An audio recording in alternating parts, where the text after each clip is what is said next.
Bonjour à tous et à toutes. Je vous présente notre invité d'aujourd'hui, M. Olivier Ouellette. Olivier travaille à Équijustice de Lévis depuis septembre 2009 et il a été responsable de l'unité de médiation citoyenne de Lévis et Lobinière, assurant notamment la formation et la supervision des médiateurs et médiatrices bénévoles, ainsi que le bon fonctionnement du service. Il a également travaillé avec les écoles primaires et secondaires au développement de pratiques de justice réparatrice adaptées au contexte scolaire. Plus récemment, Olivier a été coordonnateur du projet Ensemble pour la bientraitance des aînés, un projet de lutte à la maltraitance envers les personnes aînées qui a mobilisé l'ensemble du réseau Équijustice. Il maintient actuellement une implication au réseau Équijustice à titre de chargé de projet en proche aidance afin notamment de promouvoir la justice réparatrice et la médiation auprès des personnes proches aidantes et des organisations qui les soutiennent. Le titre de la conférence d'aujourd'hui, Comprendre, prévenir et gérer les conflits. Vivre un conflit, c'est normal, mais ce n'est pas banal. Nous sommes régulièrement en relation avec les autres et il est difficile d'imaginer que toutes ces interactions soient exemptes de tension et que nos rapports se déroulent toujours dans la bonne humeur. Néanmoins, le fait que les conflits fassent partie de la vie ne signifie pas que nous devons les prendre à la légère. Dans certains cas, les tensions s'enveniment et entraînent de nombreux impacts. S'il est difficile d'éviter les conflits à tout prix, nous pouvons nous donner les moyens de prévenir leur escalade et de gérer de façon constructive. C'est ce que cette conférence vous propose d'explorer. Découvrez les services qu'offre Équijustice, un survol de certains concepts clés en matière de prévention et de gestion de conflits seront abordés aujourd'hui. Apprenez les conditions à mettre en place afin de favoriser le meilleur dénouement possible. Alors, sans plus tarder, je cède maintenant la parole à M. Olivier Ouellette et je vous souhaite à tous une bonne conférence. Merci beaucoup, Hélène. Bonjour tout le monde. Un grand merci à tous et toutes de vous être, j'allais dire déplacés, mais on est pour beaucoup dans le confort de chez soi, mais quand même de vous être connectés pour cette présentation-là. Ça me fait très plaisir de vous rencontrer aujourd'hui. Alors, quoi dire de plus sur l'introduction et la présentation des objectifs de cette conférence-là? Je pense qu'Hélène a bien campé les choses. Alors, le titre, effectivement, de la présentation, c'est Comprendre, prévenir et gérer les conflits. C'est un sujet, écoutez, les conflits, on pourrait dire très général, très, très vaste. Il y aurait beaucoup de choses à dire par rapport à ça. Il y a tellement d'angles possibles. On pourrait parler des droits, on pourrait parler des recours judiciaires, on pourrait parler des différentes organisations qui peuvent nous aider, on pourrait parler de tous les contextes dans lesquels peuvent apparaître les conflits, et puis on en aurait jusqu'à Noël, c'est sûr. Alors, l'angle, moi, que je vous propose, c'est vraiment celui du dialogue, parce qu'au réseau Équijustice, on est un organisme de médiation et de justice réparatrice, des concepts que je vais pouvoir vous expliquer davantage aujourd'hui. Alors, comment est-ce qu'on fait? Quand c'est possible, quand c'est souhaitable, quand on veut établir un contact avec quelqu'un d'autre avec qui on est en conflit. On s'entend, parler avec quelqu'un d'autre, aborder un sujet avec quelqu'un d'autre, c'est des choses qu'on fait quotidiennement.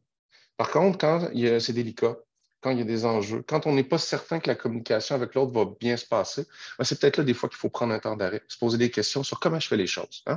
Comme dans n'importe quel projet, si on a préparé un voyage, c'est pas comme prendre l'auto puis partir 15 minutes quelque part, ça demande plus de préparation. Alors, c'est la même chose quand on a un sujet délicat à aborder, des fois, ça prend plus de préparation. Qu'est-ce que ça veut dire, se préparer? C'est tout ça dont on va discuter aujourd'hui.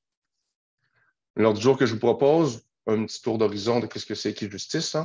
On va parler bien sûr du conflit, parler de ce qui peut faciliter ou rendre plus difficile aussi un conflit.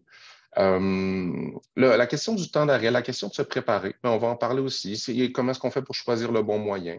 Puis justement, parlant des moyens, nous, comme je vous dis, on est un organisme de médiation, mais en même temps, la médiation n'est pas le seul moyen qu'on a pour régler des conflits. Ce n'est pas nécessairement non plus le meilleur moyen. Avec Équijustice, on ne dit pas aux gens, allez vers la médiation, vous allez voir, c'est magique, puis vous allez pouvoir vous parler et tout va être réglé. Non, tu sais, c'est pas aussi simple que ça. On va dire que la médiation n'est pas une panacée, en voulant dire que ça ne règle pas tout. Et c'est pas toutes les personnes et toutes les situations qui vont dire c'est bon pour moi. Et ils ont un grand respect pour chacun des personnes, comment est-ce qu'ils construisent leurs choses, comment est-ce qu'ils construisent leurs attentes. ce qu'ils veulent mettre en place pour atteindre ces attentes-là. C'est différent pour chacun. Donc, entendez-moi pas vous dire là, que aller vers la médiation à tout prix, c'est jamais notre discours. On va regarder d'autres moyens aussi, mais quand même, je vais vous parler des services que nous, on offre, de c'est quoi notre perspective. Et vous verrez, hein, si dans les situations que vous rencontrez dans votre vie, si ça peut vous être utile.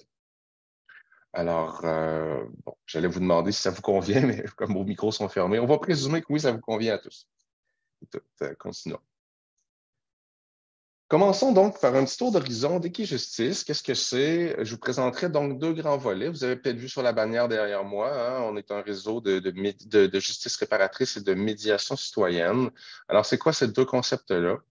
Quand on parle de justice réparatrice, on parle de justice, hein, mais il existe plusieurs formes de justice. Quand on pense, par exemple, à quelqu'un qui commet un geste comme un acte criminel, par exemple, hein. Donc, cette personne-là risque d'être arrêtée et on va des fois la faire rencontrer par le tribunal, hein, qui va devoir déterminer avec elle, c'est déterminer au final si cette personne-là est responsable ou non du geste qu'elle a posé, puis ça va être quoi la conséquence. Cette conséquence-là, des fois, la logique, c'est de dire qu'il faut que ça fasse mal. Hein, des fois, une bonne tape sur les doigts, ben, ça permet de nous dissuader de refaire ce geste-là. Ou une autre logique de justice, ce qu'on appelle la justice plus réhabilitative ou éducative, qui nous dit, ah ben quelqu'un qui a commis un tort, hein, quelqu'un qui a fait un geste criminel, par exemple, ben éventuellement, il faut le réintégrer en société. Hein. Des fois, pas que c'est pas grave, mais il va falloir le réintégrer. Donc, comment est-ce qu'on fait pour réintégrer quelqu'un dans la société après qu'il ait commis un geste comme ça? Ben, c'est ce qu'on appelle la justice plus éducative ou réhabilitative. Alors, qu'est-ce que c'est la justice réparatrice dans tout ça? Bien, c'est une justice où la première question qu'on se pose, ce n'est pas de dire comment est-ce qu'on peut punir ou comment est-ce qu'on peut réhabiliter. La question qu'on se pose, c'est quels sont les torts, hein? C'est quoi les impacts que ça a eu sur la personne victime et comment est-ce qu'on fait pour réparer ces torts-là? Et là, bien, ça implique donc que ce n'est pas ni un juge, ni un savant quelque part qui peut dire, ben voilà ce qu'on va devoir faire. Il faut parler à la victime. Il faut lui laisser de l'espace pour qu'elle puisse nous parler de ce qu'elle a vécu, c'est quoi son expérience, de qu'est-ce qu'on aurait besoin de mettre en place pour pouvoir régler la situation ou réparer les torts qu'elle a subis. Alors ça, c'est le genre de service qu'on va offrir. Donc, on travaille, oui, en gestion de conflit, mais on travaille aussi dans des situations qui sont de nature criminelle. Certaines situations pour lesquelles les gens ont porté plainte. Hein. Puis, dans le système de justice au Québec et au Canada, ben, il existe des espaces où on peut aller voir la victime. Avant qu'un juge décide, là, on peut aller voir la victime puis lui demander qu'est-ce qu'elle souhaite qu'on mette en place. Puis des fois, les victimes, ben, ce qu'ils souhaitent, c'est pouvoir échanger avec le contrevenant, avec la personne qui a causé des torts, pour essayer de mieux comprendre qu'est-ce qui s'est passé, puis aussi être entendu dans hey, « moi, j'ai vécu ça, ça a eu ça comme effet sur moi ». Que l'autre puisse s'excuser, que l'autre puisse offrir un dédommagement matériel, financier, ces choses-là. Donc, on offre ces services-là, puis on a des ententes avec le ministère de la Justice du Québec, avec les centres jeunesse aussi, pour pouvoir offrir ces services-là aux victimes et aux contrevenants. Alors, maintenant, quand on parle de justice réparatrice, ça n'implique pas nécessairement que les gens doivent porter plainte. Quand il y a des situations qu'on entend beaucoup parler dans les dernières années dans nos médias, des fois, les gens ne portent pas plainte quand ils vivent des situations, on va dire, plus intimes, des fois, ou parce qu'ils connaissent la personne qui leur a causé du tort. Ils ne veulent pas nécessairement que ça aille devant un juge, ils ne veulent pas nécessairement que ça soit su de par d'autres personnes. Quand on pense, par exemple, à des violences intimes qu'on a subies, on parle beaucoup du mouvement MeToo dans les dernières années. On parle beaucoup d'agressions à caractère sexuel. On parle de violence conjugale aussi. On parle de maltraitance envers des personnes aînées. Et ça, c'est des situations, on se rend compte où ça peut causer des torts qui sont extrêmement graves, mais les gens ne dénoncent pas nécessairement ces situations-là. Puis ça va arriver que ces gens-là nous appellent et disent, moi, j'ai vécu ça, puis je ne veux pas en rester là, je n'ai pas envie nécessairement de m'aller en cours avec ça. Par contre, je voudrais que l'autre reconnaisse ce qui s'est passé. Je voudrais qu'il répare les torts qu'il a causés. Je voudrais pouvoir lui poser des questions, avoir des réponses par rapport à ça. On peut accompagner les gens. Même quand ils vivent des situations graves comme ça, on peut les accompagner. On a des médiateurs, des médiatrices chez nous qui sont hautement qualifiés pour traiter ces situations-là qui sont plus sensibles. Et alors, on va travailler à les gens à envisager. C'est une bonne idée hein, d'établir un dialogue dans une situation comme ça. Qu'est-ce que tu as comme ressources autour de toi pour t'aider à te préparer là-dedans?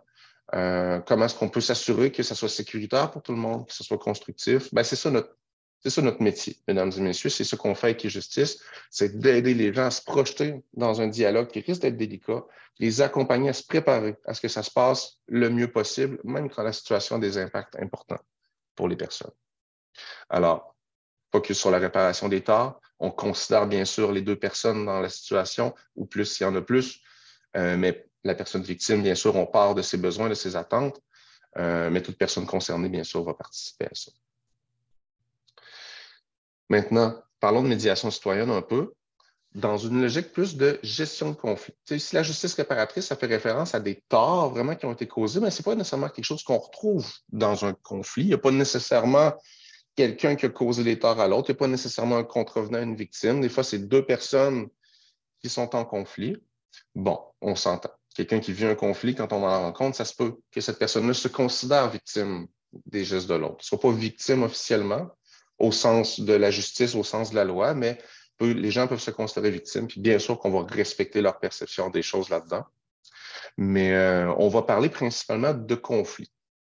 Conflits de voisinage, conflits au sein de la famille, conflits interpersonnels avec des amis, conflits avec quelqu'un dans le groupe d'entraide ici, hein, à son travail ou à son bénévolat, etc., etc., etc. Donc, toute situation de conflit, les gens peuvent appeler la médiation citoyenne. Ils vont être accompagnés par souvent deux médiateurs qui se pairent en équipe de deux pour accompagner les gens. Puis ça va être les mêmes logiques qui vont nous animer. Donc, la question qu'on va se poser, c'est comment est-ce qu'on peut accompagner ces personnes-là pour que leur discussion soit la plus sécuritaire puis constructive possible? Comment est-ce qu'on peut les préparer dans ce sens-là? Alors, et la médiation citoyenne, ce qui est particulier par rapport à la justice réparatrice, c'est que c'est principalement offert au Québec par des médiateurs et des médiatrices qui sont bénévoles. Donc, c'est des gens qui n'ont pas nécessairement ça comme métier. Ils peuvent être fleuristes, ils peuvent être enseignants, ils peuvent être soudeurs, mécaniciens, mécaniciennes, peu importe. Nous, on les rencontre et on les forme pour qu'ils développent des outils, développent des compétences, des habilités pour accompagner les gens en gestion de conflits. Et quand même, ce n'est pas une formation de 15 minutes sur le coin de la table, puis après ça, merci, bonsoir. On parle d'au moins 21 heures de formation. Après ça, les premières demandes qu'ils vont traiter, ils vont les traiter avec un superviseur, avec un formateur ou une formatrice qui a été, lui ou elle, formé par le réseau Équijustice et accrédité pour donner des formations en médiation citoyenne. Donc, accompagnement après ça, puis il y a une supervision clinique qui se fait régulièrement, il y a des réunions d'équipe. Donc, c'est une forme de bénévolat quand même très rigoureuse, hein, parce qu'on met les gens en contact avec ces bénévoles-là et on s'assure de leur éthique, on s'assure de la qualité des services qui sont offerts. Parce que si en justice réparatrice, je vous parlais de situations des fois plus graves ou des situations de nature criminelle qu'on retrouve, c'est vrai, moins en médiation citoyenne, ça ne veut pas dire que les situations que les médiateurs et les médiatrices bénévoles traitent sont pour autant simples et bénignes. Et on va le voir tantôt quand on va parler de la théorie au niveau de la gestion des conflits. Un conflit de voisinage, j'ai rencontré des gens, ça faisait 20 ans que ça durait. Les gens envisageaient de déménager. Alors, quand tu es rendu à déménager, quand tu es rendu à te magasiner autre maison, puis à quitter un endroit dans lequel tu vis depuis 20 ou 30 ans, à cause d'un conflit avec ton voisin, c'est parce que c'est grave, c'est parce que ça a des impacts importants sur le bien-être des gens, sur leur bonheur, puis après ça, donc, leur capacité à être des bons employés ou à être des bons parents, tout ça. Quand ça mobilise une partie de ton esprit, ben, tu es moins disponible pour d'autres choses. Donc, c'est pas vrai qu'en médiation citoyenne, c'est des petites chicanes de clôture toutes simples, puis qu'on règle ça bing bang en disant parlez-vous, excusez-vous, puis on règle ça. Non, non, c'est plus complexe que ça. Il faut être respectueux dans le même des gens. C'est pas parce que d'emblée, un conflit nous apparaît peut-être plus simple que dans la tête des gens qui le vivent est nécessairement simple.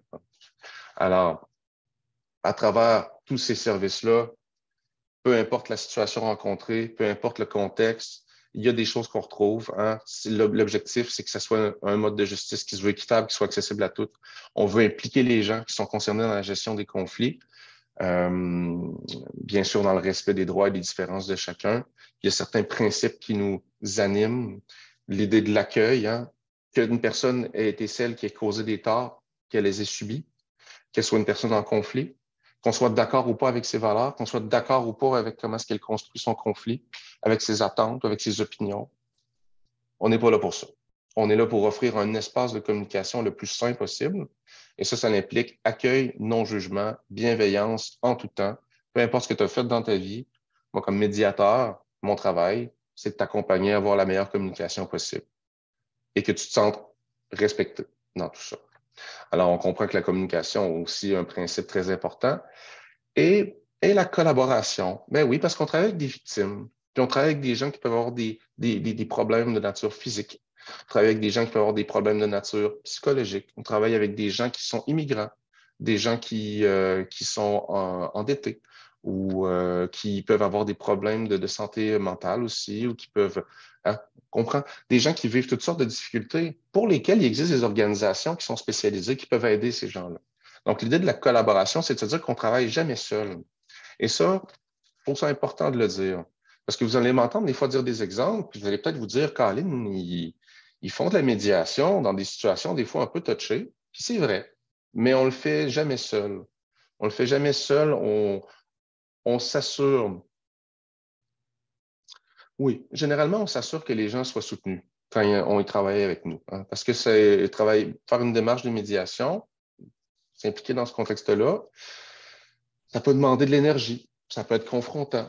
Alors, qu'est-ce qui existe autour des personnes pour s'assurer qu'ils soient le mieux possible? Est-ce que les gens consultent des psychologues? Est-ce qu'ils sont en lien avec leur médecin si c'est pertinent? Est-ce qu'ils participent à des groupes d'entraide comme vous puis qu'ils peuvent peuvent se réseauter puis ça leur fait du bien? Donc, qu'est-ce que les gens ont autour d'eux pour pouvoir bien vivre la gestion de leurs conflits? Et pour ça, bien, ça passe à travers des collaborations. Puis, Hélène nous a dit tantôt qu'un de mes titres, c'est chargé de projet en proche aidance. Ben, c'est pour ça donc que mon employeur ici à Lévis me prête au réseau Equijustice pour aider mes collègues à développer nos liens avec les partenaires en proche aidance. Donc, les gens qui soutiennent les personnes proches aidantes, qui donc vont offrir des services, des soutiens, de l'aide à leurs proches. Hein. Puis pourquoi on fait ça? Ben, c'est justement que lorsqu'on va rencontrer des situations où des gens qui sont proches aidants, ben, on va être plus compétent, plus connaissant de c'est quoi les ressources d'aide pour ces personnes-là, c'est quoi les sensibilités qu'on peut avoir envers un proche aidant, euh, oui, c'est ça, les sensibilités, les habilités qu'on doit avoir pour travailler le mieux possible avec eux. Donc, et est-ce que ces gens-là, les proches aidants, nous connaissent bien, est-ce qu'ils peuvent utiliser nos services? Alors, c'est ça mon rôle de chargé de projet, c'est de développer nos collaborations hein, avec un ensemble de partenaires qui peuvent nous aider à offrir ça. Puis, c'est la même chose que je faisais en maltraitance des aînés, il y a quelques années. Donc, très important pour nous, la collaboration. Alors, voyez-vous, ça vous donne un petit portrait de si vous appelez Equijustice pour être accompagné, mais c'est quoi les différentes possibilités, puis comment est-ce qu'on peut vous aider? Je pourrais en reparler un peu tout à l'heure, mais tout d'abord, on va rentrer dans notre sujet principal. Puisque, il y a bien des gens, c'est bien correct, qui, au lieu de contacter Equijustice ou une autre ressource pour les aider dans la gestion des conflits, ben, ils vont essayer de le faire par eux-mêmes. C'est super. Puis c'est très correct. Et le petit exercice qu'on va faire aujourd'hui, la petite présentation, et ça vous sert à vous outiller le mieux possible pour faire cette démarche-là, si jamais, dans un conflit que vous vivez, c'est quelque chose que vous souhaitez faire. Alors, commençons de la base dans tout ça. Qu'est-ce que c'est un conflit? Alors, ça serait intéressant hein, de vous entendre là-dessus. On n'aura pas la chance, malheureusement, mais ça fait quelques fois quand même qu'on donne cette présentation-là. Hein. Ça fait quelques années que je travaille avec Equijustice. Alors, je peux vous dire un peu qu'est-ce qui ressort quand on lance cette question-là. Entre autres, quels sont les mots qui nous viennent naturellement quand on pense au conflit? Et les gens vont souvent nous dire, en fait, c'est intéressant, les gens, des fois, vont nous dire des mots très, très négatifs, des mots plus neutres, des mots plus positifs même. Quand on parle de conflit, les gens vont dire moi, ça me fait penser à des cris, ça me fait penser à des coups, ça me fait penser à des chicanes, ça me fait penser à des engueulades. Donc, des fois, quand on parle de conflit, on a une image de mots plus négatifs, on va dire. Des fois, les gens vont nous dire mésentente, désaccord, incompréhension, qui sont des mots un peu plus neutres, on pourrait dire. Ou des fois, les gens vont nous dire c'est une opportunité, c'est une occasion, c'est un apprentissage. C'est tout aussi vrai, mais c'est des mots plus positifs.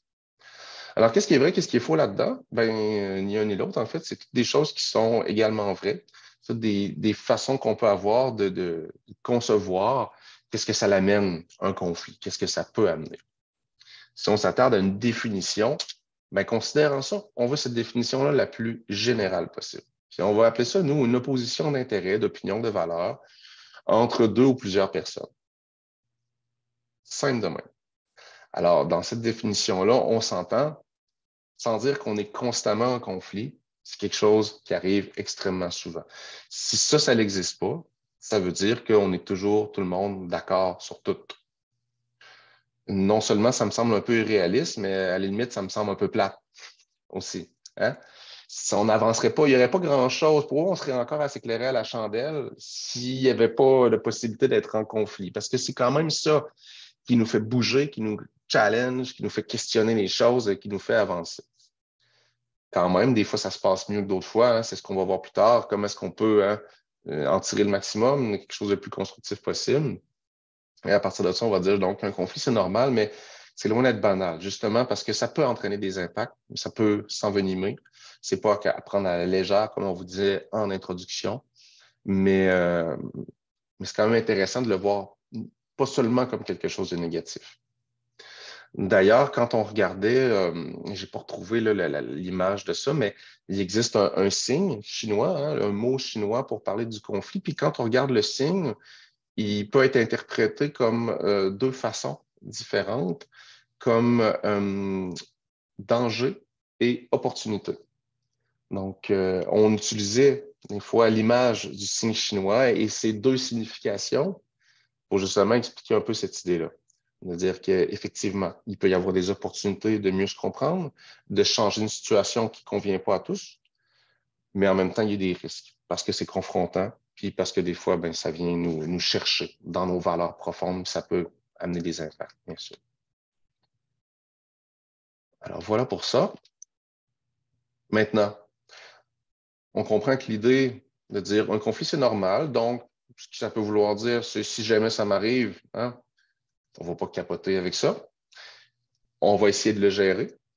Mais en même temps, c'est pas banal, hein? Donc, parce que ça peut amener. Alors, oui, il faut le gérer, mais des fois, on peut le gérer de façon plus difficile ou facile que d'autres. Alors, on peut se poser la question, qu'est-ce qui peut rendre la gestion d'un conflit plus difficile ou qu'est-ce qui peut augmenter les conséquences négatives d'un conflit? Puis pour ça, on vous suggère un petit schéma. Juste avant d'en parler, je vais vous présenter l'autre schéma. La question contraire, donc. Qu'est-ce qui pourrait faciliter la gestion d'un conflit ou qu'est-ce qui pourrait diminuer les conséquences? On voit les cercles avec les chiffres, ça représente des personnes qui sont en conflit. Les lignes, les flèches, ça représente comment est-ce que la communication se déroule entre ces deux personnes-là et comment est-ce que la solution, donc, est déterminée. On peut se questionner, c'est quoi la différence, la grosse différence qu'on peut voir entre ces deux petits schémas-là? Est-ce que dans le premier, la communication, elle n'est pas égale, c'est-à-dire elle n'est pas égalitaire et elle ne se rejoint pas. Alors que dans la deuxième, la communication, elle se rejoint. Alors, qu'est-ce que ça veut dire, ça? La communication, elle se rejoint ou ça ne rejoint pas?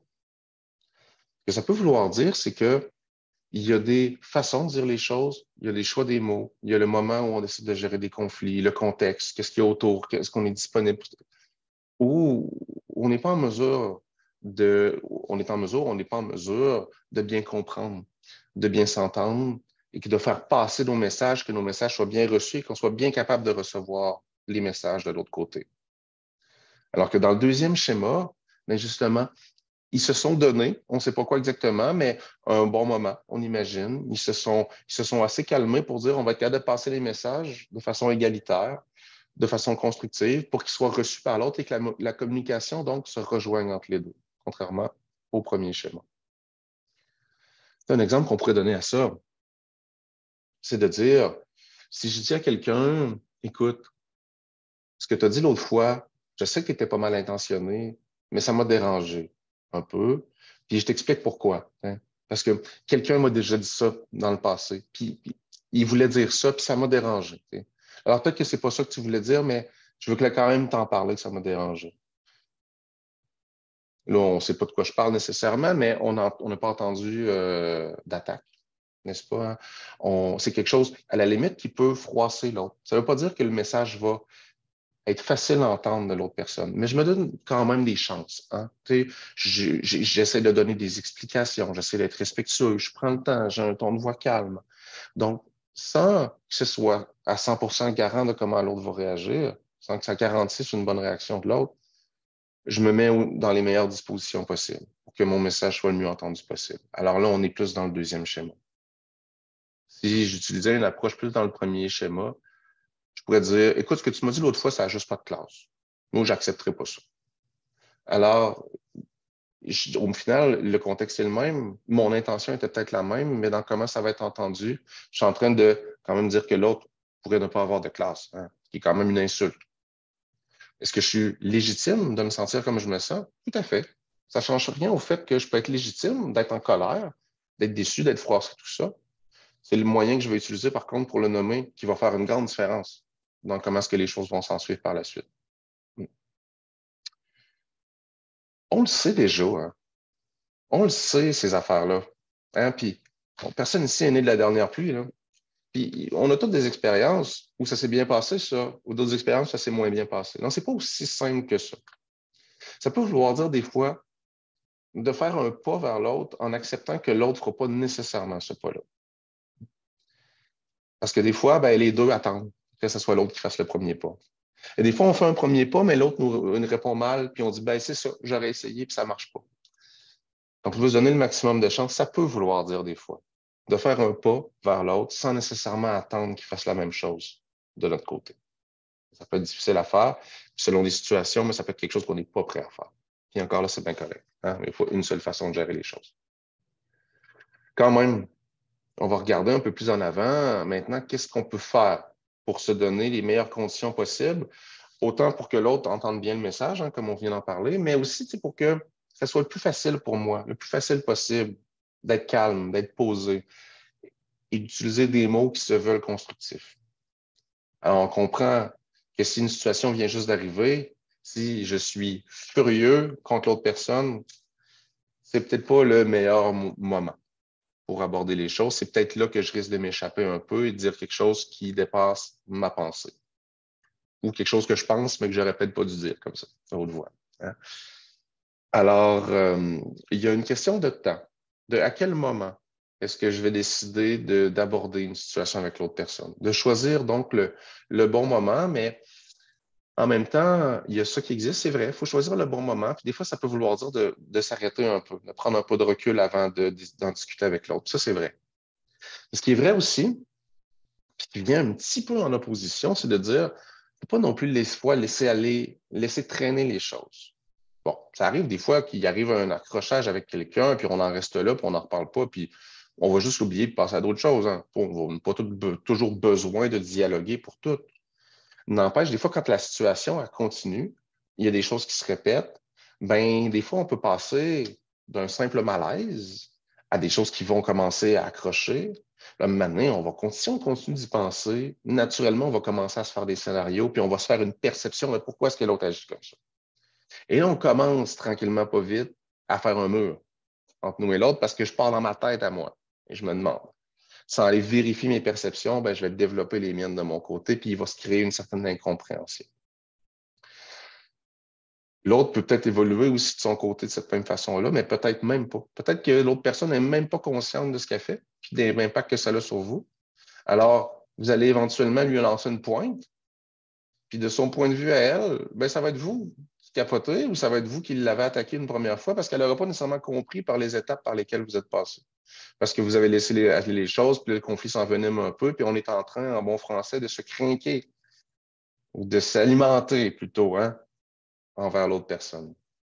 Et ça peut mener jusqu'à la crise. Pas toujours. Des fois, les situations, on en reste comme ça, puis ça peut, l'intensité, la hargne entre les personnes peut monter, descendre un peu. Ça ne va pas toujours vers la crise, mais ça peut se rendre à la crise. Puis, qu'est-ce que je veux dire par là? Ben, c'est des cris, des pleurs, des coups. Deux personnes qui s'en viennent au point, ben, on s'entend, ils ne sont plus que dans la confrontation ou dans l'accrochage. Ils sont en moment de crise. Là. La crise, ce n'est pas un moment où on va discuter avec l'autre personne. C'est un moment où on s'en va. Hein. Quand on est au pic de sa colère, de ses émotions, de sa tristesse, nos pensées et nos émotions vont se mélanger ensemble. Ce n'est pas le moment le plus constructif pour prendre un respire puis aller parler à l'autre. Alors, c'est peut-être le moment où il faut simplement aller chez soi, rester avec soi-même, se reposer un peu, laisser la crise passer, puis revenir dans les meilleures conditions un peu. Alors que toutes les autres étapes, hein, ben, c'est des moments où on peut aborder les choses directement avec l'autre personne. Donc, et ça, est-ce que c'est une science exacte? Hein? Non. c'est notre vocabulaire à nous, Equijustice, hein, c'est notre façon de vous illustrer l'idée bien simple qu'un conflit, c'est pas statique. Un conflit, ça peut évoluer dans le temps, ça peut s'emmieuter, ça peut aussi s'empirer. Alors, peu importe le moyen que vous prenez, ce que je vous dis, c'est que c'est utile à un moment donné dans notre temps d'arrêt, si je prends un pas de recul, de se dire, ça vient d'où ce conflit-là? Comment ça a évolué? J'en suis où dans tout ça? Et comment ça risque d'évoluer dans la suite? Juste de se situer un peu dans cette idée-là qu'un conflit, c'est quelque chose en mouvement, mais que moi, je me situe là-dedans. Bon, ça peut être une première étape pour essayer d'avoir un pas de recul et se donner un regard un peu plus rationnel sur qu'est-ce qui se passe là-dedans et savoir aussi reconnaître et agir. Là où c'est utile aussi, c'est que des fois, quand on est juste dans les premières étapes, quand on ne parle pas d'un conflit nécessairement, mais d'une tension, d'un malaise, un petit accrochage, de quelque chose qui nous dérange, la personne on a une activité, mais elle arrive toujours en retard, puis elle ne s'excuse pas, puis elle n'est pas en conflit avec elle, elle n'est pas en conflit avec moi, mais c'est quelque chose qui me dérange.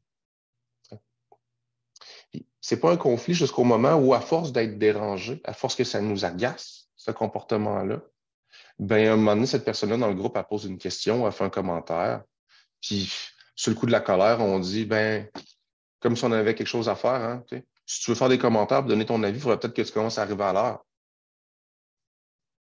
Pour l'autre personne, ça sort complètement de nulle part. Pour vous, ça fait 1 an que vous accumulez des agacements comme ça, des retards. Vous trouvez qu'elle ne prend pas ça au sérieux. Vous trouvez qu'elle ne s'implique pas. Alors que vous vous engagez, vous mettez votre cadran, puis vous vous levez, puis vous allez au groupe. Cette personne-là n'a pas le même sérieux que vous. Ça vous énerve. Ça fait 1 an que vous évoluez là-dedans, mais l'autre personne, pour elle, est encore à la case zéro. Elle n'a pas l'impression que vous avez ce sentiment-là envers elle. Alors, votre commentaire, qui pour vous est 100% légitime, pour elle, il sort complètement de nulle part. Alors, des fois, pas toujours, mais des fois, ça vaut la peine de se questionner sur nos malaises puis de dire comment est-ce que peut-être qu'on peut dénouer ça avant que ça évolue en conflit. Donc, voilà.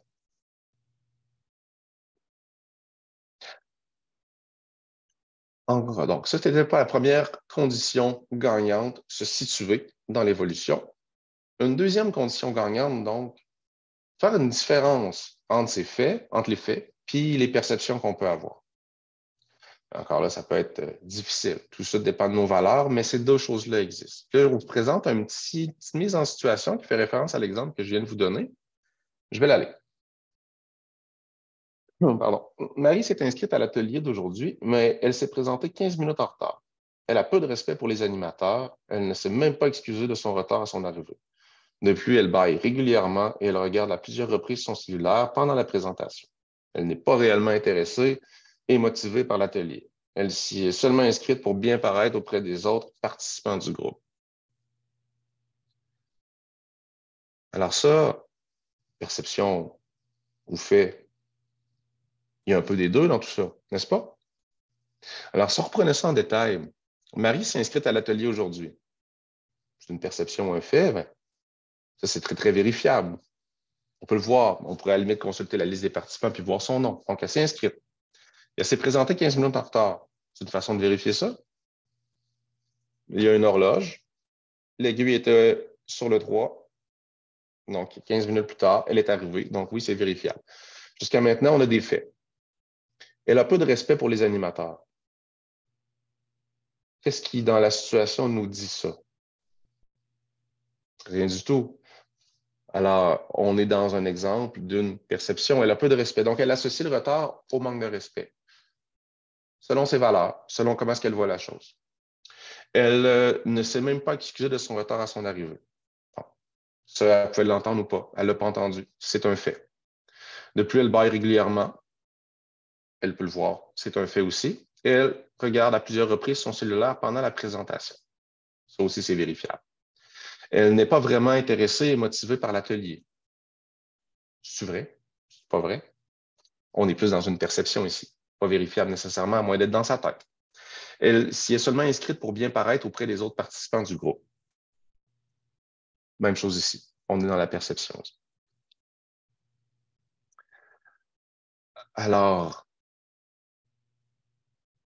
Qu'est-ce qui vient faire la différence entre les deux officiellement? C'est des faits, c'est des choses qui se sont réellement passées. C'est des choses qu'on peut vérifier, des choses qui sont tangibles et non pas des interprétations qu'on fait de ça. Pourquoi? L'idée du manque de respect, l'idée qu'elle n'est pas nécessairement intéressée ni motivée, l'idée qu'elle fait ça juste pour bien paraître, c'est vraiment une interprétation de la personne qui voit le comportement de Marie puisque ça la dérange. En même temps, Marie est effectivement arrivée en retard à l'atelier de 15 minutes. Elle s'est effectivement pas excusée. Elle a effectivement bâillé et regardé son cellulaire. Donc, est-ce que c'est légitime pour l'autre personne qui nous raconte ça, qui, elle, j'imagine, est super engagée dans ces ateliers-là? Est-ce que c'est légitime pour elle de trouver ça agaçant que Marie se soit présentée en retard, puis qu'elle regarde son cellulaire, puis qu'elle bâille? Ça peut l'être, tout à fait. Peut-être que cette dame-là souhaite que ça soit plus égalitaire au niveau de la participation, puis c'est très normal, puis c'est très correct. Mais en même temps, est-ce qu'elle a raison d'interpréter le comportement de Marie de cette façon-là? Mais peut-être pas. Ça, on ne le sait pas. Après, un gros risque, si elle décidait de parler de cette façon-là à Marie, ben, elle est peut-être à côté de la plaque avec sa perception. Ça risquerait de mettre Marie en colère si jamais c'est pas vrai. Ou même si c'est vrai. Voulez-vous savoir la vraie histoire de Marie, en fait, qu'est-ce qui s'est passé? Son enfant a eu la gastro toute la nuit. Puis j'entendais tantôt, il y a beaucoup de parents ici autour de l'écran. Donc, vous avez peut-être déjà vécu cette situation-là. Donc, Marie, elle n'a pas dormi de la nuit. À matin, elle ne pouvait pas l'envoyer. Donc, il y a une politique très claire dans les CPE. Elle ne peut pas envoyer son enfant au CPE. Si elle a gastro, il va contaminer tout le groupe. Donc, pas cher de le garder à la maison, mais elle voulait vraiment aller à l'atelier. Donc, démarche. Finalement, sa mère a accepté de garder le petit. Par contre, l'état en question, ne s'était pas amélioré beaucoup au matin. Donc, ça l'inquiète un peu. Puis, elle a convenu avec sa mère qu'elle allait la texter si jamais ça s'aggravait, puis qu'éventuellement, il soit obligé d'aller à l'hôpital. Donc, on comprend qu'elle est fatiguée. On comprend qu'elle soit arrivée un peu en retard. Puis, on comprend aussi qu'elle regarde son cellulaire parce qu'elle est préoccupée de l'état de santé de son garçon. Alors, est-ce que c'est légitime aussi? Comment est-ce que Marie fait les choses? Au final, on pourrait peut-être même lui donner une médaille parce que malgré tout ça, elle s'est pointée à l'atelier quand même. Elle a décidé de venir. Donc, et ça, l'autre personne qui commente le comportement de Marie n'a pas accès à cette information-là. Et quand même qu'elle aurait accès à l'information, on pourrait essayer de se faire une mise en situation en tête. OK? La personne qu'on va appeler, mettons, c'est moi, c'est Olivier. C'est moi qui vous ai parlé de Marie puis que ça m'a bien gros dérangé. Donc, moi, je vais voir Marie puis je dis, écoute, si t'es pas arrivé en retard de même puis regarder ton téléphone, c'est bien de ne pas venir à l'atelier parce que moi, je trouve ça irrespectueux. Pour l'animatrice, hein, qui a pris le temps de préparer son contenu, tout ça, toi, tu te présentes à moitié puis en retard. Je trouve ça vraiment dérangeant. Et là, Marie pourrait me répondre complètement offusquée, bien sûr, de dire, écoute, tu sais pas ce que j'ai traversé comme nuit, là? Tu sais pas ce qui se passe à ma maison? Fait que tu devrais peut-être garder tes commentaires pour toi. Mais là, moi, le fait, maintenant, je me suis engagé comme ça, mais j'ai abordé Marie de cette façon-là. Est-ce que le fait que Marie m'explique sa situation, naturellement, je vais faire, écoute, je m'excuse, j'ai vraiment, peut-être que je vais faire ça. Mais peut-être aussi que de m'être engagé aussi intensément là-dedans, l'idée de m'excuser après, mais je vais avoir le sentiment d'un peu perdre la face. J'aurais le sentiment que ce soit à moi de m'excuser, alors que moi, depuis une heure, là, que je me crains, encore là dans ma tête, que je m'alimente à me dire Marie, c'est la méchante, Marie, c'est la méchante. Et là, finalement, Marie m'explique. Je comprends. Mais ça se peut que ma réaction, ça soit de dire ouais, mais c'est pas à nous de subir ça. Hein? C'est plate pour ton gars, là, mais c'est pas à nous de subir ça. Et finalement, on reste au niveau du conflit, même si j'ai eu accès à la perception de Marie. D'où l'importance. Si je m'étais dit dès le départ, bon, elle arrive encore en retard, ça gosse. Ça m'énerve qu'elle arrive en retard. Mais écoute, je la connais pas, sa vie, je sais pas c'est quoi ses raisons, je vais en rester là dans ma tête. Alors, si je ne m'alimente pas, ben, je risque peut-être plus d'aller voir Marie à la fin du groupe et faire écoute, es-tu correct? Tu es arrivé en retard. Moi, je t'avoue que ça me déconcentre un peu, mais je veux juste voir, es-tu correct? Tu n'es pas obligé de me dire si tu veux pas me le dire ce qui se passe, mais je vais juste te partager ça. Mais Marie aurait plus de chances de faire écoute, je m'excuse, mais voici ce qui m'est arrivé cette nuit, puis idéalement, je voudrais que ça ne se reproduise pas. Puis je fais comme oh my God, je suis tellement désolé d'entendre ça, j'espère que ton petit gars va aller mieux. Et voilà. Et ça, la seule différence, c'est le petit pas de recul, c'est comment est-ce que moi-même, dans ma tête, je me suis alimenté ou pas. Comment je me suis, quelle image je me suis mis dans ma tête. Et c'est ça l'importance des faits et de la perception. Encore là, des perceptions, on ne s'en libérera jamais, on en a tous, puis c'est normal. On construit notre perception de la réalité. Hein. On pourrait avoir des grands discours philosophiques là-dessus, mais on n'en demeure pas moins que c'est ça le réel. On ne s'en sort pas de nos perceptions. Alors, l'idée, ce n'est pas d'avoir l'espoir de dire, ah, vraiment, moi, je suis à 100% capable de faire la différence entre ce qui est des faits et ce qui est mes perceptions. Mais de savoir que ça existe. De savoir que parce qu'on a une lecture de la réalité, mais ce n'est pas nécessairement la bonne lecture, il y a des informations qu'on n'a pas. Donnons la chance au coureur. Hein. Il y a plein d'affaires qu'on sait. Alors, jusqu'à maintenant, on sait que le conflit évolue. Alors, on peut se donner un petit pas de recul, mais sans non plus laisser traîner les choses si c'est pour s'envenimer. Dans ce petit pas de recul-là, une première réflexion que je peux avoir, c'est d'essayer de différencier les faits des perceptions. Alors, qu'est-ce qu'on a pour la suite? Bien, dans l'idée de se donner des conditions gagnantes, c'est de dire si j'ai réussi à faire la part des choses entre les faits et les perceptions, que je décide d'agir parce que je ne veux pas que le conflit évolue trop, mais pour agir dans ce que nous, on vous propose, en tout cas, il existe différents moyens. Hein. Vous pouvez consulter les professionnels et tout, mais si vous voulez régler les choses par vous-même, éventuellement, mais vous allez vouloir en parler avec l'autre personne. Et pour ça, bien, vous allez devoir choisir un lieu et un moment. Hein. Ça prend un espace, ça prend quelque part, il faut se donner un moment pour ça. Le lieu, ce n'est pas nécessairement de faire ça dans un lieu neutre. Il n'y a pas une science exacte encore. Là. Il n'y a pas clairement des choses à faire et des choses à ne pas faire. Tout dépendant aussi de l'intensité du conflit. Si on prend l'exemple du groupe avec Marie et moi, ben, le bon moment, le bon lieu, bien sûr que ce n'est pas pendant l'atelier. C'est peut-être pas non plus au prochain atelier qui est le mois suivant, alors qu'on a oublié la situation, alors qu'on n'est plus là-dedans. Ce n'est pas nécessairement aussi loin. Donc, qu'est-ce qui détermine le bon moment ou le bon lieu? C'est vraiment vous qui le savez en fonction de vos situations. Mais il faut quand même se poser cette question-là.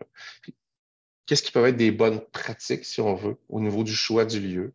Bien, on pourrait penser à un lieu qui se veut quand même calme. Ça ne veut pas dire de faire ça dans une bibliothèque, mais de faire ça en plein milieu d'une foule où on entend difficilement, par exemple, où on risque d'être entendu par des curieux. Hein? Parce que deux personnes qui gèrent un conflit ensemble, pour les gens autour, ben, ça peut être qu'est-ce qu'ils vont se dire? Et ça peut être dérangeant pour les gens qui sont impliqués là-dedans. Donc, une certaine intimité, un certain calme, ça, je pense que c'est des bonnes pratiques quand même dans le choix du lieu. Puis l'idée du moment, ben, un peu dans le même principe, c'est de se donner de l'air un peu. On n'a pas besoin de prévoir une demi-journée, bien sûr, mais encore là, ça dépend. Mais si les gens, moi, je les accompagne en médiation pour des situations pour lesquelles ils se sont préparés, oui, on va prendre des fois des heures. Là. C'est pas toujours le cas. Dans les conflits qu'on gère entre nous, des fois, ça prend quelques minutes, mais l'idée, c'est de non sans prévoir une plage horaire interminable, mais c'est quand même de se dire, je ne sais pas ce que l'autre va avoir à me dire, puis je veux être à l'écoute. Hein? On va en parler tantôt, mais ça, c'est l'autre ingrédient essentiel. Si j'arrive là juste pour parler, puis je m'en vais, je suis pas en train de gérer un conflit, je suis en train juste de dire, de shooter, on va dire, moi, ce que j'ai à dire, puis après ça, je m'en vais. Là, on va parler de dialogue. Dialogue dit, c'est deux. Hein? Dialogue, c'est que je risque d'entendre aussi l'autre. Puis ça, c'est difficile des fois de savoir combien de temps ça va prendre, combien de temps lui a besoin. Alors, l'idée, c'est de se donner de l'air un peu. De ne pas faire ça alors qu'on a juste 5 minutes, 30 secondes, puis qu'il faut partir tout de suite après, puis que l'autre est en train de nous parler, puis hey, je suis vraiment désolé, mais il faut que j'y aille. Tant qu'à ça, on est aussi bien d'attendre un peu, parce que je risque de créer des torts en faisant ça. Donc, de se donner de l'air un peu, puis voilà. Puis par la suite, ben, qu'est-ce que ça veut dire concrètement pour vous? Je vais vous donner plein d'exemples, mais ce n'est pas utile. Ça dépend des situations que vous rencontrez. Si c'est un membre de la famille avec qui vous êtes en conflit, de la famille, je veux dire un frère, une sœur que vous ne voyez pas nécessairement souvent, ben peut-être que si vous voyez juste des parties de famille, de faire ça pendant un party de famille, même si vous allez dans un lieu qui se veut calme et intime, mais que tout le monde vous voit partir, puis que les gens se demandent qu'est-ce que vous faites, puis que vous avez des questions de la part des autres quand vous revenez, ça ajoute une couche de difficulté qu'on n'a peut-être pas besoin. C'est peut-être mieux à ce moment-là de l'appeler et de dire écoute, je viendrai te voir pour te parler de quelque chose, c'est correct. Ou, hein? Alors, voilà, tout dépend de. Et si c'est un voisin, ben, ça peut être simplement d'aller cogner chez lui ou de se rencontrer à mi-chemin sur le terrain. Tu sais, je peux donner plein d'exemples, mais ça dépend vraiment L'idée, je pense que vous la saisissez, là, c'est que ce soit un lieu et un moment qui se veut propice, avec de l'espace. Alors, après ça, on devrait se poser la question, maintenant qu'on a décidé d'agir, on a fait un petit exercice de différencier nos faits et nos perceptions. On ne veut pas envenimer le conflit. On a choisi un bon moment. On a choisi un bon lieu pour faire ça. On a décidé, par exemple, de prendre rendez-vous avec la personne en conflit. On s'est dit, on s'en parle à tel moment. Alors, on y va. Il me reste à communiquer de façon constructive. On le sait déjà, Olivier, mais voyez, on sait qu'il faut... voyons. Ah, excusez-moi. On sait qu'il faut parler au jeu. Vous l'avez déjà entendu, hein, ça, parler au jeu. Peut-être que vous l'avez entendu à l'école ou vous l'avez entendu un peu plus tard. Mais oui, on le sait. Qu'est-ce que ça veut dire parler au jeu? Ça veut dire que plutôt de dire t'es un ci, t'es un ça, ou t'as fait ci, t'as fait ça, c'est de parler plutôt de comment est-ce que vous avez vu ça. Puis d'introduire donc, d'emblée dans votre phrase, dans comment vous faites votre phrase. C'est-à-dire, moi, j'ai une perception. Je te partage une perception. Je ne suis pas en train de t'accuser de quoi que ce soit. Je ne suis pas en train de te dire que j'ai la vérité absolue.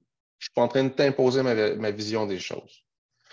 Je te dis comment moi j'ai vécu les choses. Donc, j'ai l'impression que, j'ai eu le sentiment que. Alors, c'est sûr que si vous dites, je trouve que tu es un, bon, mais là, donc, là, vous n'êtes pas en train de parler au jeu, même si vous utilisez le jeu. On comprend que c'est de parler d'une perception, de parler de son impression, de ses sentiments. Je vous dis, je me sens comme ça, vous pouvez être d'accord ou pas, mais en même temps, vous risquez plus de respecter que si je vous impose une vérité. Là, vous allez pouvoir juste la refuser. Alors, si on a à parler, effectivement, il y a des choses qu'on veut dire, ben, c'est une suggestion qu'on vous fait effectivement dans les bonnes pratiques de communication, de parler de vos sentiments, de parler de ce que ça vous évoque, de vos impressions, plutôt d'y aller avec un tu accusateur.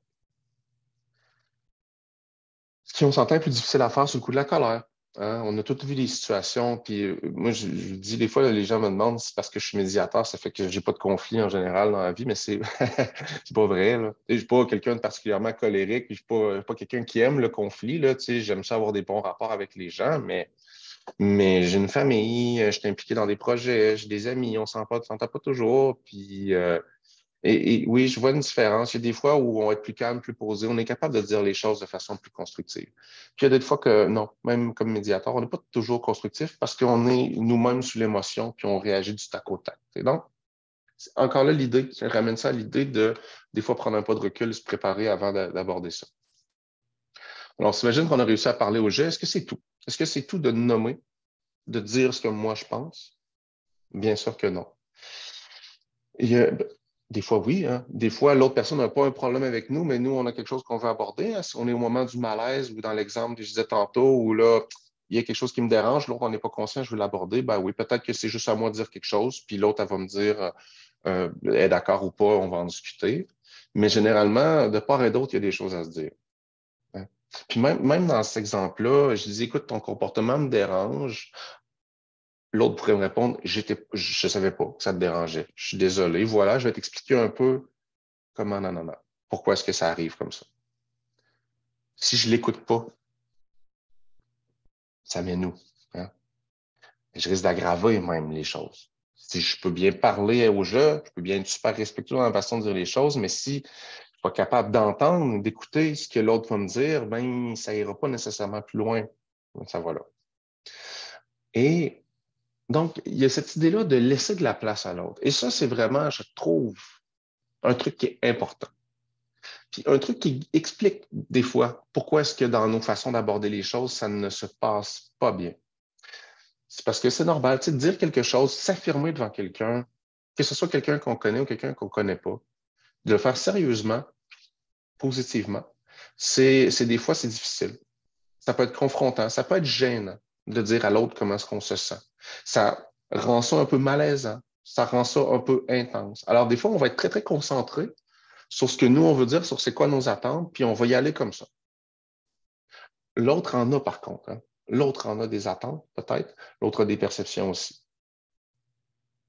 Et dans cette préoccupation-là qu'on a de bien dire les choses, si on se lance sans écouter, ben, ça crée une distance, ça crée un blocage. L'autre n'a pas d'espace, l'autre n'a pas l'impression qu'il peut s'exprimer, mais ça peut, à ses yeux, à lui, ben, justifier encore plus la perception qu'il y a que vous n'êtes pas à l'écoute ou peu importe.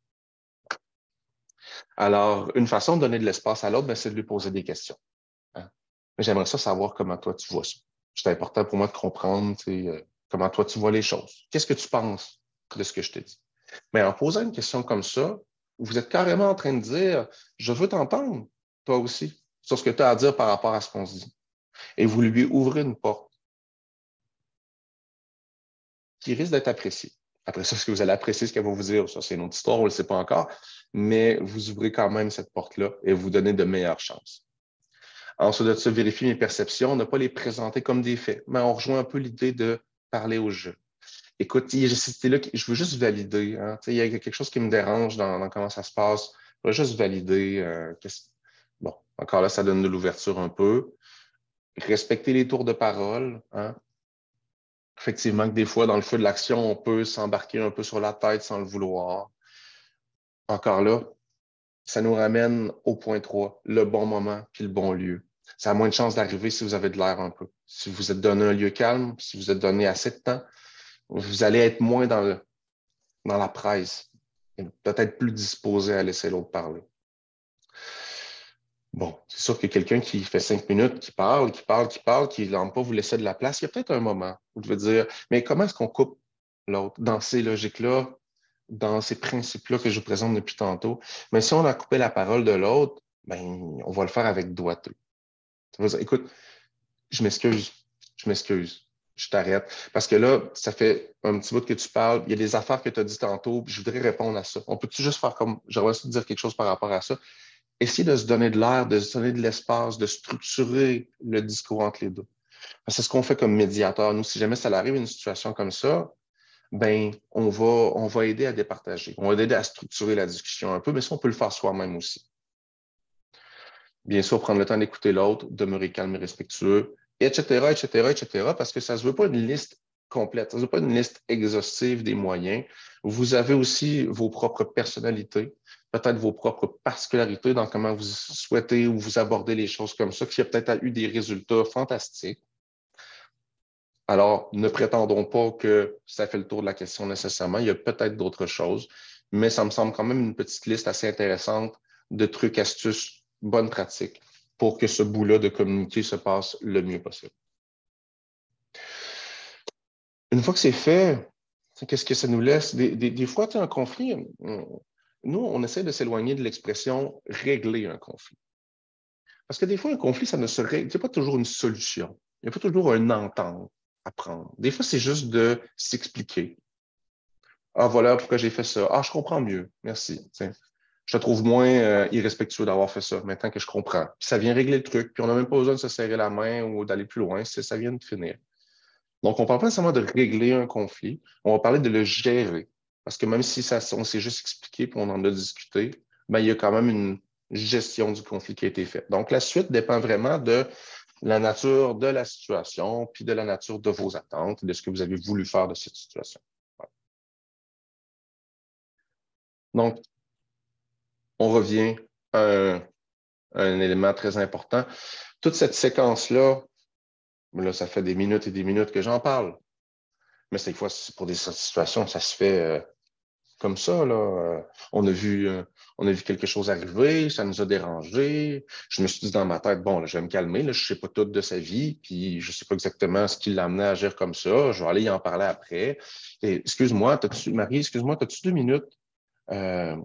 Écoute, je veux dire, je sais pas exactement ta vie, je ne veux pas te manquer de respect ou quoi, mais tu es arrivé en retard tantôt, je t'avoue que ça m'a déconcentré. Moi, j'ai vraiment besoin de porter attention, je suis facilement déconcentrable. Je voudrais juste te dire que ça m'a dérangé un peu. Hein? Je ne sais pas comment tu prends ça, comment tu vois ça, toi. Puis, alors, voyez-vous, toute cette séquence-là, elle a duré très, très, très peu de temps. Des fois, quand les impacts sont plus importants, quand les enjeux sont plus importants, quand je me sens moins capable d'avoir un discours constructif comme ça, mais c'est là que ça devient nécessaire des fois, de prendre un temps d'arrêt, de prendre un pas de recul avant avant d'agir ou avant de décider même comment je vais agir.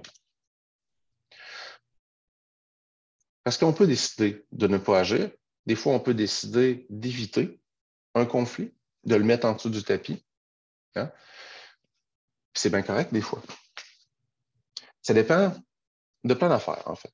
Ça dépend, entre autres, il y a deux facteurs principaux qui vont amener à agir ou pas des fois. C'est l'importance des enjeux. Est-ce qu'il y a quelque chose d'important à gagner ou perdre là-dedans? Donc, dans cet exemple-là, si je reprenais l'exemple de Marie, par exemple. Oui, ça m'énerve qu'elle soit arrivée en retard. Je trouve pas ça super respectueux, mais en même temps, je sais pas c'est quoi sa vie, je sais pas c'est quoi ses raisons. Moi, j'aime ça participer au groupe, mais c'est pas quelque chose de central dans ma vie non plus. Ça n'a pas tant d'impact sur moi. Fait que oui, ça m'énerve, mais je vais laisser ça là. C'est-tu mauvais en soi? Non, pas du tout. À chacun le choix de décider d'agir ou pas. Ou même chose pour l'idée d'aller chercher du soutien. Est-ce que je gère ça par moi-même? Est-ce que je reste avec ça dans ma tête ou est-ce que j'en parle à quelqu'un de proche pour qu'il puisse m'aider à réfléchir pour après ça aller gérer ça avec l'autre personne? Ou est-ce que je fais affaire avec un professionnel? Est-ce que je vais vers un médiateur ou est-ce que je vais vers un avocat ou est-ce que je vais vers un notaire? Est-ce que je vais vers une travailleuse sociale? Toutes des avenues possibles. Pardon. Ça dépend de la situation, ça dépend de nos attentes, ça dépend de comment est-ce qu'on veut gérer ça. Et tout ça peut être légitime, tout ça peut cohabiter comme avenue. Alors, pour en arriver donc à choisir d'agir ou non, c'est ce qu'on vous propose de faire une petite réflexion. Et c'est vraiment à ça que visait le petit outil que je vous ai partagé, que Hélène vous a partagé plutôt par courriel. Moi, c'est un petit outil qui vous aide à encadrer votre réflexion dans cette idée-là de prendre un temps d'arrêt et de prendre un pas de recul. Je pourrais vous dire aussi que ce qu'on va aborder dans cet outil-là, les genres de questions, c'est pas mal exactement ce que vous allez rencontrer chez un médiateur ou médiatrice d'Équijustice. Si vous êtes accompagné en médiation citoyenne, si vous êtes accompagné en justice réparatrice, ça, c'est le genre de choses qu'on va explorer. Mais plutôt que d'avoir à porter cette démarche-là seule avec vous-même dans votre tête, vous allez avoir une ou deux personnes, ou deux médiateurs, médiatrices qui vont vous poser des questions, qui vont explorer ces dimensions-là avec vous et qui vont vous aider à donner des réponses à ces questions-là. Alors, c'est ça le travail qu'on fait. Beaucoup plus ça que de faire une animation ou une médiation entre deux personnes, parce que c'est vraiment pas toutes les situations qu'on rencontre qui se rendent vers une médiation. Des fois, les gens règlent ça en cours de route, des fois, les gens utilisent un autre moyen, peu importe. Mais on fait beaucoup, beaucoup de ça. C'est principalement les services qu'on offre, c'est d'accompagner les gens dans cette réflexion-là. Alors, qu'est-ce que c'est cette réflexion-là? Je vais vous le dire dans 30 secondes, laissez-moi prendre une petite gorgée d'eau. Alors, essayez de décrire la situation de façon objective. Il y a des faits, il y a des perceptions, il y a des émotions. Il y a du rationnel, il y a de l'irrationnel. Tout ça a sa place. Alors, l'idée, c'est pas de dire, ah, c'est mes perceptions, je m'en débarrasse. Ou ça, c'est pas rationnel, ou ça, c'est une émotion, je m'en débarrasse. L'idée n'est pas de ramener les choses à quelque chose d'absolument rationnel et absolument objectif, mais c'est au moins de faire la part des choses entre ces éléments-là. Essayer d'avoir une lecture de la situation qui est la plus claire, la plus objective possible. C'est pas tout. Donc, c'est quoi les impacts que ça a sur moi? Des fois, on part simplement de l'idée de ça se fait pas une affaire dans le... Ça se fait pas en retard. Hein? C'est pas quelque chose qui se fait. C'est contre mes valeurs.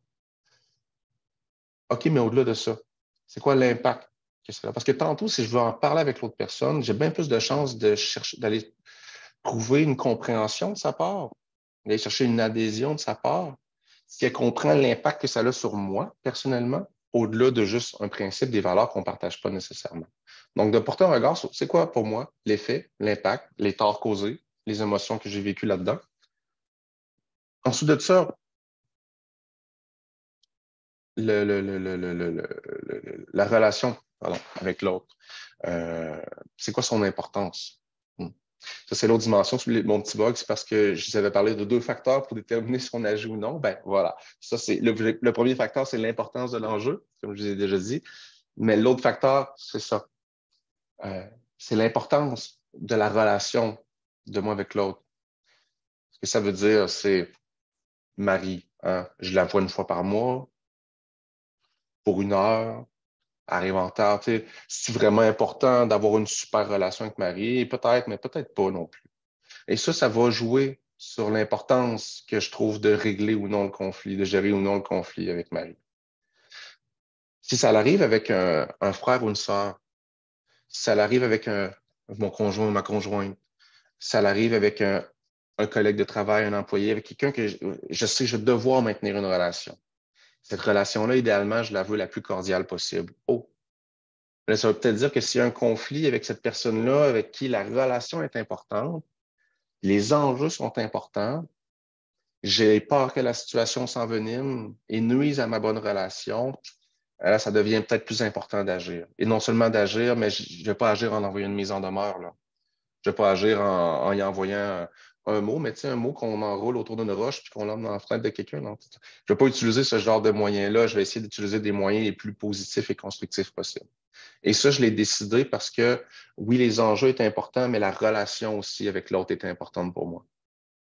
Alors que si les enjeux sont importants, que la qualité de la relation avec l'autre, elle ne m'importe pas du tout, mais qu'est-ce que ça m'amène? Ça m'amène peut-être à choisir un moyen qui est un peu plus punché, parce que je trouve ça moins important que l'autre. Elle peut même me trouver gentille, elle peut même me trouver méchante, je m'en fous. Hein. Moi, je veux régler ça avec elle, je veux qu'elle entende ma façon de penser. On le sait, tu sais, avec ce que je vous ai dit, je pense qu'on peut comprendre que cette approche-là, elle risque de causer des torts. Hein. À vous, à l'autre personne, c'est pas nécessairement l'approche la plus constructive, mais encore là, selon les situations, c'est ce que des fois, c'est le choix que les gens vont faire, d'aller vers des moyens comme ça. Qui suis-je pour juger personne? Donc, je ne dirais pas que c'est un moyen qui n'est pas légitime, mais on va s'entendre que ce n'est pas le moyen le plus propice au dialogue et à un dénouement qui se veut égalitaire et satisfaisant pour les deux. Alors, je réfléchis à ma relation avec l'autre parce que ça va m'aider à déterminer l'importance que j'accorde à ça, hein, puis de quelle façon je vais agir. Je peux identifier aussi comment moi j'ai réagi à ça. Et de regarder ça, ça va m'aider à prévoir peut-être comment je risque de réagir dans un dialogue avec l'autre personne. Je peux clarifier aussi mes attentes. Donc, de façon plus structurée, c'est de se dire, je me donne un objectif clair. Je veux parler de ça, je veux aborder le sujet pour en arriver à. Donc, est-ce que mon attente avec Marie, c'est que dorénavant, je ne veux plus qu'elle arrive en retard? Non, ce n'est pas nécessairement ça. Mon attente, moi, mon attente avec Marie, c'est de pouvoir lui dire que ça a un effet sur moi, que ça m'a déconcentré. Puis j'aimerais ça comprendre un peu, puis essayer de savoir si c'est une question d'intérêt ou si c'est d'autres circonstances de sa vie. Moi, c'est ça mes attentes avec Marie. Alors, de clarifier ça, mais ça va m'aider à déterminer comment j'aborde les choses, puis sur quoi je mets l'emphase ou pas. Je peux déjà réfléchir à des solutions possibles aussi. Puis je peux tenter, et c'est peut-être même le point le plus important dans la préparation, essayer de se mettre dans les souliers de l'autre. Qu'on soit d'accord ou pas, qu'on soit fâché ou pas, qu'on aime ou pas cette personne, si on réussit à faire cet exercice-là, à essayer d'imaginer, OK, c'est quoi les scénarios possibles de pourquoi est-ce qu'il a agi comme ça? Ça pourrait être quoi ses points de vue possibles sur cette situation-là? Qu'est-ce qu'il pourrait vouloir me dire? Comment est-ce qu'il risque de réagir si je lui dis ça? À quelle solution est-ce qu'il peut penser de l'autre côté?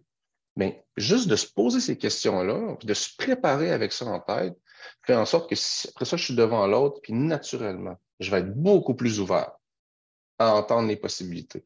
Je vais être préparé non seulement, même si j'ai identifié les bons scénarios ou si je me laisse surprendre, peu importe, mais je vais m'être mis dans l'esprit que l'autre a peut-être son point de vue, ses émotions, ses impacts, ses solutions, nanana, nanana, ses attentes et tout ça. Naturellement, je vais donc être plus enclin à faire une place à ces dimensions-là. Alors, pardon, je vais quitter ça, je vais ouvrir ça pour vous présenter donc l'outil plus en détail et ses différentes questions.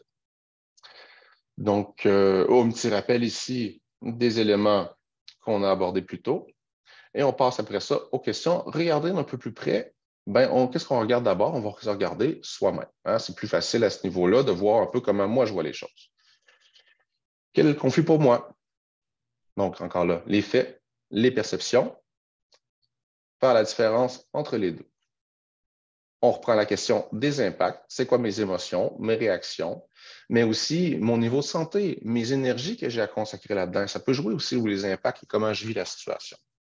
Mes relations, mes finances, autres. Donc, le contexte pour moi et c'est quoi l'impact du conflit sur toutes ces dimensions-là. Puis, on s'entend, c'est des exemples. Il n'y aura pas nécessairement de lien à faire avec ces éléments-là. Peut-être que ça vous convient, peut-être que ça vous concerne, peut-être pas non plus. Alors, à vous de faire la part des choses entre tout ça. Ensuite, ma relation. Donc, ça peut être intéressant de le poser en 3 temps. C'était quoi ma relation avant qu'apparaisse un conflit?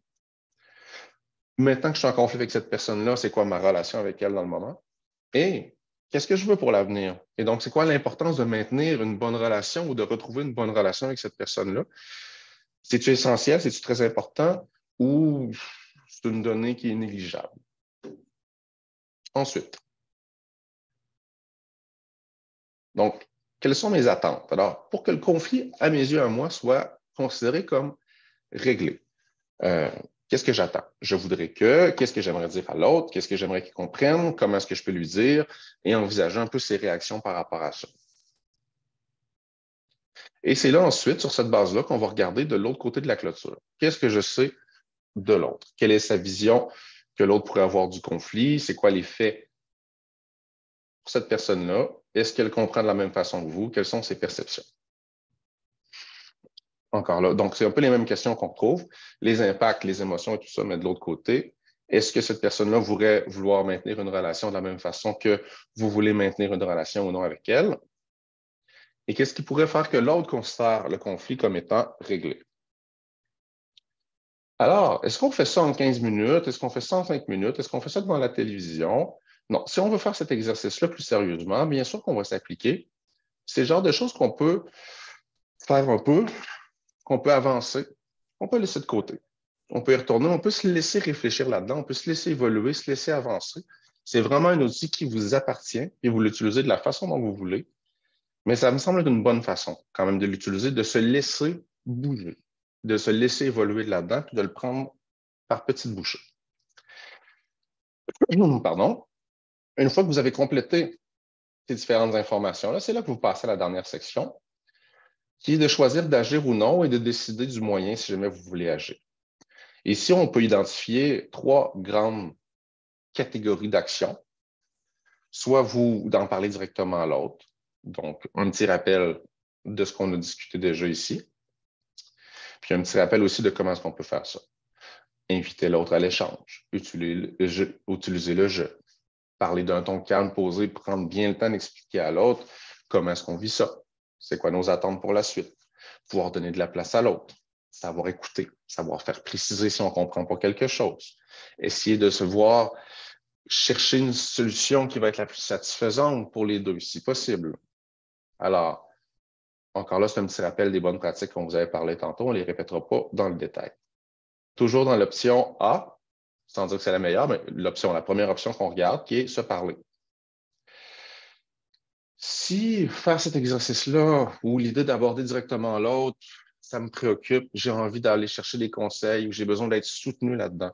Mais moi, je n'ai pas envie que quelqu'un mette le dialogue entre les deux, mais moi, j'ai besoin d'être soutenu. Bon, vous le savez maintenant, EquiJustice, on peut faire un bout avec vous. Même si notre travail, c'est de faire de la médiation, il y a une grosse partie de ce travail-là, ce qui est de vous aider à vous préparer. Donc, on peut être cette personne-là neutre, en qui on a confiance, si vous le souhaitez, et on pourra vous aider à faire ça, mais il y a d'autres ressources aussi qui peuvent vous aider à faire cette réflexion-là, mais dans des angles peut-être différents d'une autre. Donc, mais si j'ai besoin d'informations, si je veux connaître mes droits, mes possibilités, ce n'est pas à EquiJustice que vous allez avoir ça. On n'est pas avocat, malgré le mot justice dans notre nom. Moi, à la base, je suis formé en travail social. J'ai beaucoup de collègues qui sont aussi en travail social ou qui sont criminologues de formation.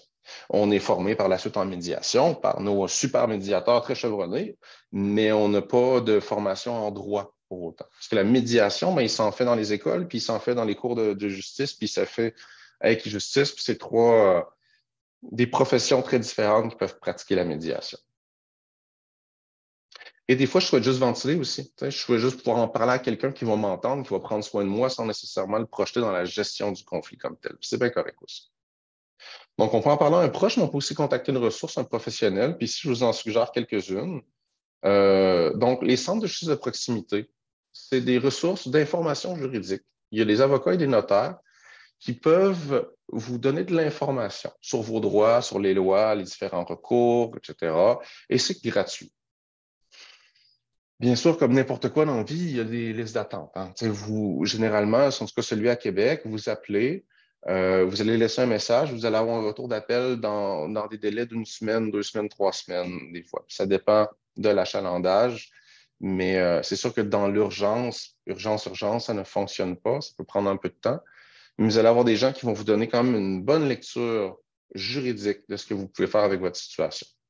Ce qu'ils ne peuvent pas faire, c'est à vous accompagner à la cour, vous donner ce qu'on appelle des conseils juridiques, parce que ça, c'est payant.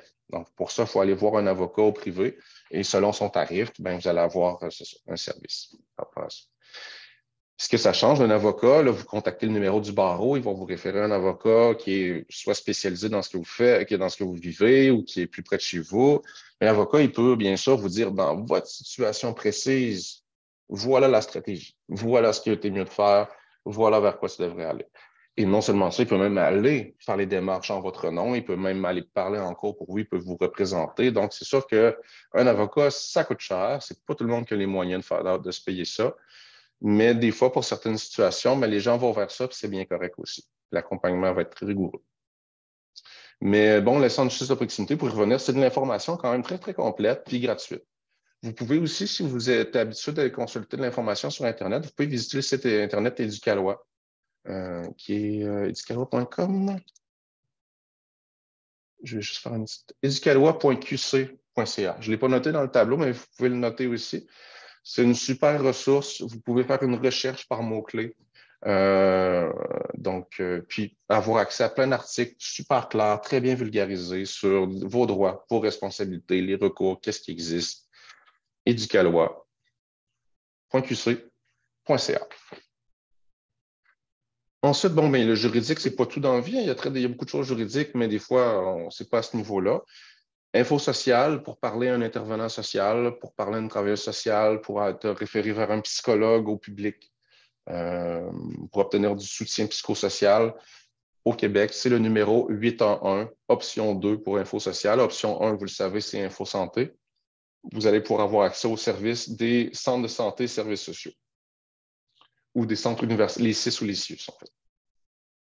Et bien sûr qu'il y a beaucoup d'organismes communautaires. Vous en connaissez certainement quelques-uns. Je crois que c'est vrai partout au Québec. En tout cas, en Chaudière-Appalaches et à Québec, c'est ça, à Montréal aussi.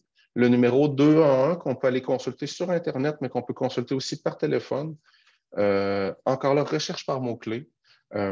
Problèmes financiers, problèmes de consommation, problèmes de santé, santé mentale, etc. Vous marquez des mots-clés comme ça, vous allez avoir accès à une liste de ressources qui peuvent vous donner du soutien par rapport à ça. C'est intéressant de le savoir. Ensuite,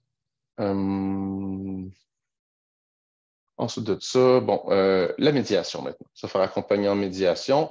Il existe encore là, il n'y a pas que Justice qui existe, il y a plusieurs autres services de médiation. Il existe aussi des médiateurs au privé qu'on peut interpeller, mais à ce moment-là, ça va coûter des sous.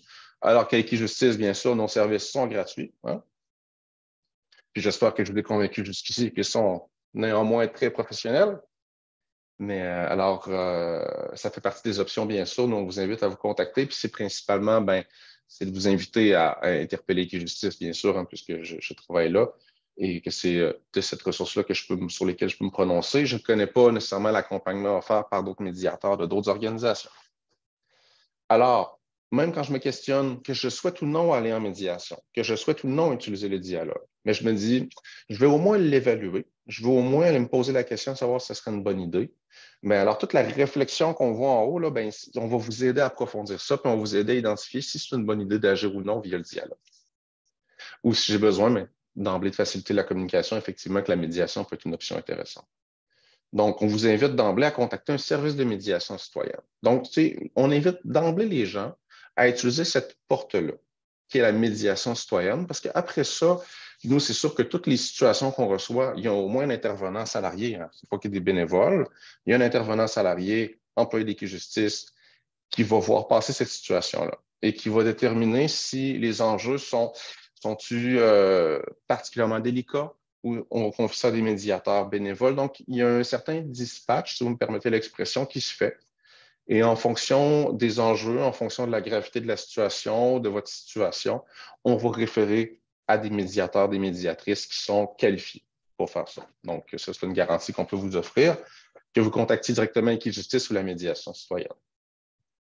Alors, vous connaissez peut-être déjà dans vos territoires des unités de médiation citoyenne. Vous connaissez peut-être déjà leurs coordonnées. Vous pouvez toujours aller sur Internet et faire une recherche dans Google pour trouver ces informations-là.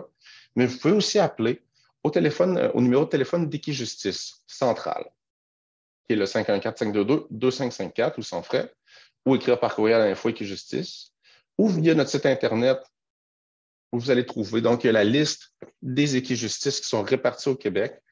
Alors, quel est l'Equijustice le plus près de chez vous? Quelle est l'unité de médiation citoyenne la plus près de chez vous? Toutes ces infos-là sont disponibles, puis très facile à consulter, puis vous allez pouvoir vous orienter de cette façon-là. Alors, voilà pour l'outil. Je vais revenir à mon PowerPoint pour la petite conclusion.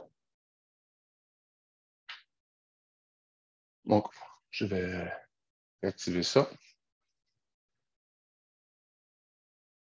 Alors, voilà, la petite conclusion. Donc, on sera en mesure de mieux choisir la suite pour nous. Ensuite de ça, donc, petite conclusion, il existe différents moyens qu'on l'aborde en négociation, donc, en diade, sans nécessairement avoir le soutien d'un médiateur, qu'on aille vers la médiation ou qu'on aille vers des processus plus formels. On pourrait parler du procès et de l'arbitrage. Je ne vais pas donner de détails là-dessus, c'est moins mon domaine, mais c'est des moyens qui existent. Puis depuis tantôt, comme je vous dis, on n'est pas dans le jugement de la médiation, c'est meilleur que les autres. Tout ça peut cohabiter. Par contre, il y a quelque chose qui change. Hein, vous voyez, il y a des petits points. Il y a une ligne qui diminue comme ça. Qu'est-ce qu'elle veut dire, cette ligne-là? Ce n'est pas que les moyens sont meilleurs que l'autre, c'est simplement que le pouvoir de décision sur comment est-ce que ça va se gérer et ce qui va en ressortir, selon le moyen que vous changez, ne sera pas le même. Ce que je veux dire, c'est que si je veux négocier avec mon voisin avec qui je suis en conflit, ben, je peux décider d'aller cogner chez lui avec 2 bières, on en débouche une, puis on en jase comme ça. Alors, j'ai décidé de comment je voulais faire ça. Puis après ça, on décide de ce qu'on veut se dire, on décide de combien de temps ça dure. On peut regarder la TV ensemble après si ça nous tente, ou on peut la laisser allumer même pendant qu'on jase. Donc, liberté totale, totale sur comment est-ce qu'on fait les choses et qu'est-ce qui va en sortir. Médiation, liberté totale sur ce que je veux dire, dans la mesure où c'est constructif, dans la mesure où c'est convenable. Et au niveau du processus, au niveau de comment est-ce qu'on va faire les choses, bien là, le médiateur, il encadre les choses quand même. Il y a une certaine structure dans laquelle on s'inscrit, puis on accepte de déléguer au médiateur une certaine responsabilité de vous aider à gérer les choses. Donc, on perd un petit peu de liberté, bien sûr, mais des fois, c'est préférable ça pour être bien encadré. Alors que procès arbitrage, bien sûr, on n'a pas de contrôle sur la structure, comment les choses vont se faire. C'est très rigide, c'est très normé. Puis, dans un procès, par exemple, bien, on ne s'adresse même pas directement au juge. Hein, donc, on passe par l'avocat. Donc, c'est très, très procédural. Mais encore là, des fois, c'est nécessaire d'aller jusque-là, ou des fois, sans dire que c'est nécessaire, ça va être ce qu'on va souhaiter mettre en place. C'est bien correct, c'est tout aussi légitime, mais il faut comprendre qu'à ce moment-là, on se détache de la solution parce qu'on va confier la recherche de la solution à un juge ou à un arbitre qui va décider à notre place. Ben voilà, il faut juste en être conscient. Mais tous ces moyens-là existent. Il n'y en a pas un moyen qui est meilleur que l'autre.